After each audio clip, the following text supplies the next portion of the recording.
കലാലയങ്ങളിൽ കർശന നിയന്ത്രണങ്ങളോടെ പുറമേ നിന്നുള്ള പ്രൊഫഷണൽ സംഘങ്ങളുടെ കലാപരിപാടികൾ നടത്താമെന്ന് പുതിയ മാർഗനിർദ്ദേശം.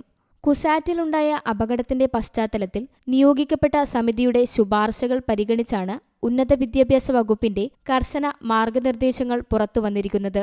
പ്രതിഫലം നൽകേണ്ട കലാപരിപാടികൾക്കുണ്ടായിരുന്ന നിയന്ത്രണം ഒഴിവാക്കി.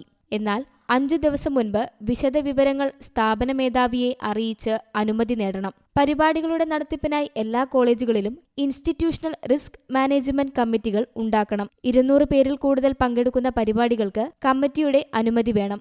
അധ്യാപകരുടെ മേൽനോട്ടവും പോലീസ്, അഗ്നിരക്ഷാസേന, ആംബുലൻസ് സംവിധാനമുള്ള മെഡിക്കൽ സംഘം തുടങ്ങിയവയും സ്ഥാപന മേധാവി ഉറപ്പുവരുത്തണം. കോളേജ് യൂണിയൻ ഓഫീസിന്റെ പ്രവർത്തനം അധ്യയന ദിവസങ്ങളിൽ രാവിലെ 8 മുതൽ 6 മണിവരെയാക്കി.